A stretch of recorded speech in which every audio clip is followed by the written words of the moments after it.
So நம்மளுடைய food trainings எல்லாமே வந்து பார்த்தீங்கன்னா zero preservatives, no artificial flavours. So இதனுடைய கான்செப்டில் தான் நம்ம போயிட்டுருக்கோம்.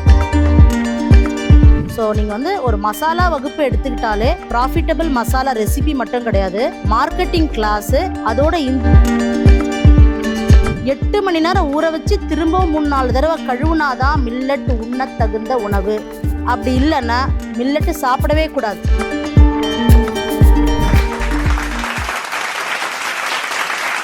அனைவருக்கும் வணக்கம். என்னுடைய பெயர் கவிதா பலராமன். முதல்ல நான் வந்து ஸ்ருதி ஹெர்பல் லெபார்டரிஸ்க்கும் கிளாப் எக்ஸ்பி நிறுவனத்துக்கும் நம்மளுடைய ஆண்டாள் ஆழ்வார் சுவாமி மேம்க்கும் மனமார்ந்த நன்றிகள் வந்து தொழில் முனைவோர்கள் வாயிலாக சொல்லிக்க விரும்புகிறேன்.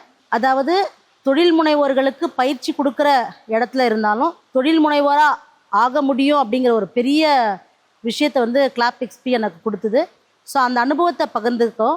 அதே நேரத்தில் என்னோடய கான்செப்ட் வந்து பார்த்திங்கன்னா நஞ்சில்லா உணவு. ஸோ நம்மளுடைய ஃபுட் ட்ரைனிங்ஸ் எல்லாமே வந்து பார்த்திங்கன்னா zero preservatives, no artificial flavours.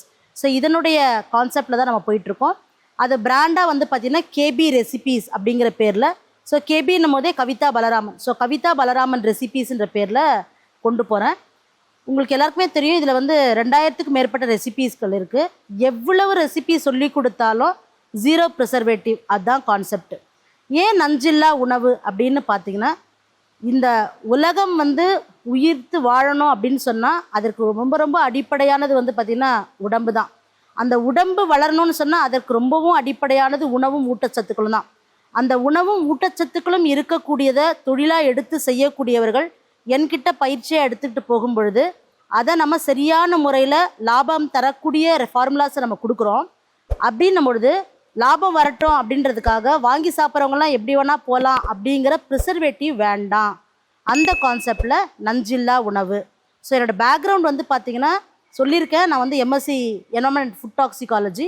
அதுக்கப்புறம் சில வருடங்கள் வேலை செஞ்சதுக்கப்புறமா நான் வந்து MSW masters in social work Madras school of social ஒர்க்கில் படித்த ஒரு மாணவி.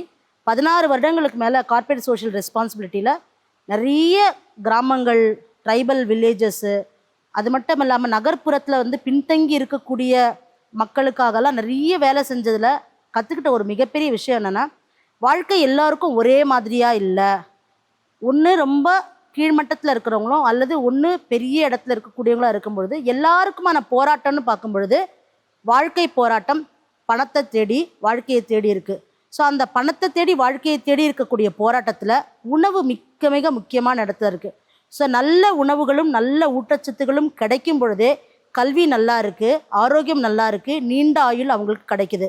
ஆனால் எங்கே வந்து உணவும் ஊட்டச்சத்தும் ஆரோக்கியமும் இல்லையோ அங்கேயே எல்லா விஷயமும் போயிடுது. ஸோ அதில் தான் உங்களுக்கு வந்து பார்த்திங்கன்னா பாவர்ட்டி வந்து சேருது, வேலையின்மை வந்து சேருது. அவர்களுக்கு வந்து பார்த்திங்கன்னா சமுதாயத்தில் நிறைய சீர்கேடுகள் எல்லாம் அது மூலமாக தான் வருது.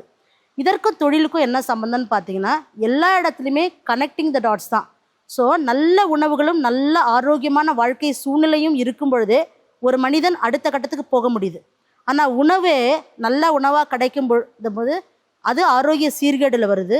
ஆரோக்கிய சீர்கேடு இருந்தாலே படிக்கல பிரச்சனை வரும், வேலையில் பிரச்சனை வரும், எல்லாத்தையும் பிரச்சனை வரும். அப்படின்னும் பொழுது இன்றைக்கு அவசரமான உலகத்தில் எல்லாராலையும் சமைக்க முடியல, எல்லாராலையும் ஒரு மசாலா தயாரிக்க முடியல, எல்லாராலையும் ஒரு மில்லட் பொருள் செய்ய முடியல, ஒரு சூப்பு மிக்ஸு பண்ண முடியலன்னு சொல்லும் பொழுது தான் வெளியில் வாங்குறாங்க. அப்படி வெளியில் வாங்குறதுமே நான் வந்து ப்ரிசர்வேட்டிவ் கலந்த உணவுகளாக கொடுப்பேன், ப்ரிசர்வேட்டிவ் கலந்த உணவுகளை சாப்பிடுவேன்னு சொல்லும் பொழுது ஆரோக்கியம் அங்கே வந்து கேள்விக்குறியாகுது. அப்போ தான் இந்த சோஷியல் ஒர்க்கும் என்னுடைய உணவு அப்படிங்கிற ரெண்டுத்தையும் மெர்ஜ் பண்ணும்பொழுது நாம் நஞ்சில்லா உணவுன்ற கான்செப்டில் தான் நம்ம போகணும்.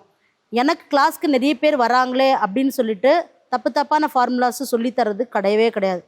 இதுதான் ஃபார்முலா, இதுதான் ரெசிபி, இதில் ஜீரோ ப்ரிசர்வேட்டிவ்னு சொல்லித்தரும் பொழுது சொல்கிறேன் நான் எல்லாருக்குமே, மசாலா தயாரிக்கிறீங்களா, ஜீரோ ப்ரிசர்வேட்டிவே இல்லாமல் 6 மாதம் சூரிய பகவானை நம்பி நம்ம வச்சுக்கலாம். அப்படி இருக்கும் பொழுது அந்த மசாலாவில் எதற்கு ப்ரிசர்வேட்டிவ் போடணும்? ஸோ ப்ரிசர்வேட்டிவ் போடுவதனால என்ன ஆகுது எல்லாருக்குமே தெரியும். எப்போ ஒரு இயற்கையான உணவில் செயற்கை வந்து கலக்குதோ அப்பயே நம்மளுடைய உடல் உறுப்புகளுக்கு பாதிப்புகள் ஏற்படுது. ஸோ இந்த இன்ட்ரொடக்ஷனோட என்னென்ன மாதிரியான வகுப்புகள் எல்லாம் கேபி ரெசிபீஸில் நடக்குதுன்னு உங்களுக்கு சொல்கிறேன்.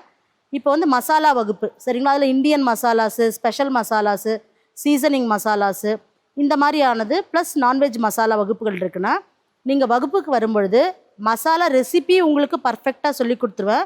அதில் என்ன உங்களுக்கு வந்து பெனிஃபிட்ஸ்லாம் பார்த்தீங்கன்னா, கமர்ஷியலாக ஹிட் பண்ணணும் அப்படின்னு சொன்னால் அந்த ஃபார்முலா வந்து உங்களுக்கு ரொம்ப சரியாக இருக்கும். 2வது ப்ரிசர்வேட்டிவே இல்லாமல் கெடாமல் இருக்கணும் அப்படின்னா அது எந்தெந்த ரேஷியோலன்னு கொடுக்கும் பொழுது அந்த ஃபார்முலா உங்களுக்கு வந்து ரொம்ப கை கொடுக்குது. 3வது மிக முக்கியமான விஷயம் பார்த்தீங்கன்னா, ப்ராடக்ட்டு ப்ளஸ்ஸு இட்லி பொடியோ சாம்பார் பொடியோ அல்லது பிரியாணி மசாலான்னு பண்ணிடுறாங்க. ஆனால் இது எப்படி கொண்டு போய் மார்க்கெட் பண்ணுறது? ஸோ அதுதான் வந்து கேபியோட கிளாஸில் வந்து ஸ்பெஷலே. மார்க்கெட்டிங் வகுப்பை ஒவ்வொரு குரூப்புக்கு ஏற்ற மாதிரி, ஏன்னா எல்லாருமே ஏற்கனவே சொன்ன மாதிரி தான் ஒவ்வொருத்தருடைய சூழ்நிலை வளர்ந்த விதம் எல்லாம் வேறு வேறையாக இருக்கும் பொழுது மார்க்கெட்டிங் கான்செப்டை எடுத்துக்கிறதுக்கு கஷ்டமாக இருக்கும். அப்புறம் ஒருத்தங்க கிராமத்துலேருந்து வந்து கிளாஸ் அட்டன் பண்ணுவாங்க, ஒருத்தங்க நகரத்துலேருந்து அட்டன் பண்ணுவாங்க. சிலருக்கு வந்து பார்த்திங்கன்னா விற்கணும் செய்யணும்னு தேவை இருக்காது, ஆனால் அவங்களுக்கு பிஸ்னஸ் பண்ணணும்னு ஆர்வம் இருக்கும். அப்போ மார்க்கெட்டிங்கே இடத்துக்கு இடம் நபருக்கு நபர் மாறுபடுது. ஸோ நம்மளுடைய கிளாஸோட ஸ்பெஷாலிட்டியே அந்த இண்டிவிஜுவல் நபருக்கு மார்க்கெட்டிங் சொல்லித்தரது தான். ஸோ நீங்கள் வந்து ஒரு மசாலா வகுப்பு எடுத்துக்கிட்டாலே வெறும் மசாலா ப்ராஃபிட்டபிள் மசாலா ரெசிபி மட்டும் கிடையாது, மார்க்கெட்டிங் கிளாஸு, அதோட இண்டிவிஜுவல் ஃபோக்கஸு. 3வது ரொம்ப முக்கியமானது வந்து பார்த்திங்கன்னா, நம்ம எல்லாம் வெறும் மசாலா அப்படி தான் நினச்சிக்கிறோம். ஆனால் அந்த ஒவ்வொரு மசாலாவிலையும் நான் உண்மையிலே சொல்லுவேன், நம்ம வந்து இந்தியா வந்து பார்த்திங்கன்னா வெள்ளைக்காரங்கிட்டேருந்து மீண்டு வந்தது கொஞ்ச காலம்தான். ஆனால் வெள்ளைக்காரங்கிட்ட ஆட்சியில் மாட்டிக்கிட்ட காலங்கள் ரொம்ப காலம். அப்போது எப்படி நம்ம வந்து வெள்ளைக்காரர்களோ அல்லது டச்சுக்காரர்களோ ஃப்ரெஞ்சுக்காரர்கள்ட்ட மாட்டிக்கணும்னு நீங்கள் பார்த்தீங்கன்னா, எல்லாருமே நம்ம ஊரில் இருக்கிற மசாலாக்காக தான் வந்தாங்க. அதுவும் எப்படி வந்தாங்க? ஸ்பைஸ் ரூட் வழியாக வந்தாங்க. ஸோ ஸ்பைஸ் ரூட் வழியாக வந்து வாணிகம் செய்ய வந்தாங்க. இந்த மசாலாவை கொண்டு போய் அங்கே டீ, இந்த மசாலாவை கொண்டு போய் அங்கே இறைச்சியில் உணவுகளாக பண்ணும்பொழுது நல்ல லாபம் அவங்களுக்கு கிடச்சிது. அந்த லாபத்தை பெருக்கிறதுக்காகத்தான் வந்தாங்களே. ஸோ மசாலாக்காக வந்தவர்கள் தான் நம்மளையே அடிமைப்படுத்திட்டாங்க. அந்த அளவுக்கு நம்மளுடைய மசாலாக்கள் பிரமாதமாக இருக்கும் பொழுது நம்மளுடைய பெண்கள் அந்த மசாலா தொழிலில் சூப்பராக ஜெயிக்க முடியும். ஒன்றே ஒன்று, 0 ப்ரிசர்வேட்டிவோடு ஜெயிக்க முடியும் அப்படின்னு நான் நகர்ந்து போகிறேன்.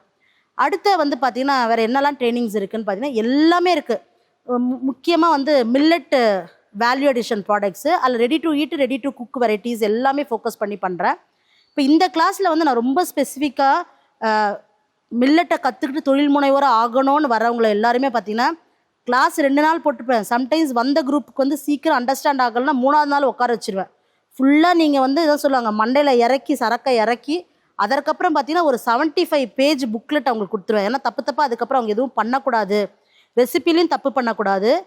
இப்போ வந்து சிறுதானியம் அப்படின்னு சொன்னோன்னா பெருதானியம்னா என்ன, அதுலேயும் சிறுதானியம்னா என்ன அப்படின்னு சொல்லிட்டு, பெருதானியம்னு பார்த்தீங்கன்னா இப்போ கேப்பை கம்பு சோளம் சொல்கிறாங்க இல்லையா, இதை வந்து பெருதானியம் நம்ம சொல்லுவோம். அதுவே வந்து குதிரைவாளி, திணை, சாமை, வரகு, பனிவரகு இதெல்லாம் வந்து சிறுதானியம். ஸோ மொத்தமே வந்து இந்த 8 தான் இந்த மில்லட்ஸை பொறுத்த வரைக்கும். ஸோ இதை வந்து நம்ம அவங்களுக்கு சொல்லித்தரும்பொழுது அதனுடைய ஆங்கிலத்தினோட பெயர் இப்போது எவ்வளோ அழகாக வந்து மில்லட்டில் வந்து பார்த்திங்கன்னா ராகிக்கு பேர் வச்சுருக்காங்கன்னு பார்த்தீங்கன்னா அதுக்கு ஆங்கிலத்தில் ஃபிங்கர் மில்லட்டுன்னு பேர். பாருங்களேன், அது கதிர் எப்படி இருக்கும், இப்படி 5 விரல் போல் இருக்கும். ஸோ 5 விரல் போல் இருக்கிறதுனால அதுக்கு ஃபிங்கர் மில்லட். ஸோ ஈஸியாக உங்கள் மனசுலேயும் அதை பதிய வச்சுருவேன். அப்படியாக ஒவ்வொருத்தரோட ஆங்கில பெயர். அது மட்டும் இல்லாமல் இப்போ மில்லட் அப்படின்னா இருதயத்துக்கு நல்லது, டயபெட்டிக்ஸ் நல்லது அப்படின்னு சொல்லி எல்லாருமே விற்பனை பண்ணுறாங்க, எல்லாருக்குமே அது தெரியுது. இருந்தாலும் அதில் அதிகமான அளவு ஆன்டி ஆக்சிடென்ட் இருக்குன்னு சொல்கிறாங்க. But what is anti accident கேளுங்களேன், தெரியாது.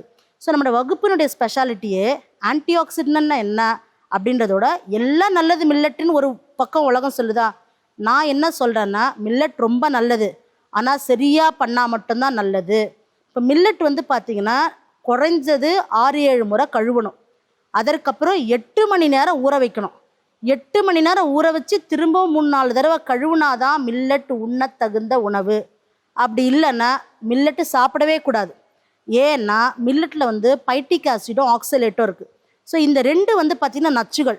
இயற்கையாகவே மில்லட் வந்து தண்ணி இல்லாத காட்டில் விளையக்கூடிய ஒரு தானியம். அப்போ அது தன்னை ப்ரொடெக்ட் பண்ணிக்கிறதுக்காக இந்த பைட்டிக் ஆசிடும் ஆக்சலேட்டும் வச்சுருக்கு. இன்னும் சொல்லணும்னா உங்களுக்கு சோளக்கதிரெலாம் எடுக்கிறாங்க அல்லது கேப்பையெல்லாம் எடுக்கிறாங்கன்னா அதை எங்கேயாச்சும் வந்து மாட்டுக்கு தீவனமாக போட்டு நீங்கள் பார்த்துருக்கீங்களா? கிடையாது. அதை அப்படியே கொளுத்தி விட்டுருவாங்க. ஏன்னா அந்த கதிர்களை இது பண்ண உடனே அந்த செடிகளில் வந்து பார்த்திங்கன்னா நச்சு இருக்கும். அது முக்கியமாக சயனைடு இருக்கும் அந்த தண்டுகளில். அதனால் மாடு சாப்பிட்டா 4 வயிறு உள்ள ஜீவனாக இருந்தாலும் அது செத்து போயிடும். ஸோ இந்த அளவுக்கு எதுக்கு இது நம்ம தெரிஞ்சுக்கணும் அப்படின்னா, அப்போ மில்லட் நல்லதுன்னு ஒரு பக்கம் சொல்கிறாங்க. ஆனால் அது ரொம்ப நல்லது. அதிகமான அளவு ஃபைபர் இருக்குது, ஆன்டி ஆக்சிடென்ட் இருக்குது, அயன் இருக்குது, கால்சியம் இருக்குது, மெக்னீஷியம் இருக்குது, பாஸ்பரஸ் இருக்குன்னு எல்லாம் நம்ம சொன்னாலும் கூட 8 மணி நேரம் ஊற வைக்காத மில்லட்டை தயவு செய்து சாப்பிடாதீங்க. அதை தான் என்னோடய வகுப்பில் தொடர்ந்து அதை சொல்லி கொடுத்து அதுக்கான வழிமுறைகளும் சொல்கிறேன். ஏன் அப்படின்னா, அப்படி சாப்பிட்டா இப்போ நல்ல கால்சியம் இருக்கா கேப்பையில், ஆனால் கால்சியம் அப்சார்ப்ஷனை கேப்பை தடுத்துரும். ஊற வைக்காத கேப்பையை சாப்பிட்டிங்கன்னா நம்ம உடம்புல இருக்கிற கால்சியமே டிப்ளீஷன் பண்ணிடும். அதே மாதிரி தான் இப்போ வந்து பார்த்திங்கன்னா, நீங்கள் கம்பு இருக்குன்னா நல்ல அயன் இருக்குது சரிங்களா, ஆனால் அதே கம்பை 8 மணி நேரம் ஊற வைக்காமல் நம்ம சாப்பிட்டோன்னா நம்ம தைராக்சின் ஹார்மோனுக்கு அதாவது கெடுதல் விளைவிக்கும், தைராய்டை வந்து இன்டியூஸ் பண்ணும். அதே மாதிரி ரீனல் ஃபெயிலியருக்கும் அது காரணமாக இருக்கும். ஸோ இது வந்து பார்த்திங்கன்னா நம்ம மருத்துவராக சொல்ல, மருத்துவ உலகத்தில் படித்த பேக்ரவுண்ட்லேருந்து நம்ம சொல்கிறோம்.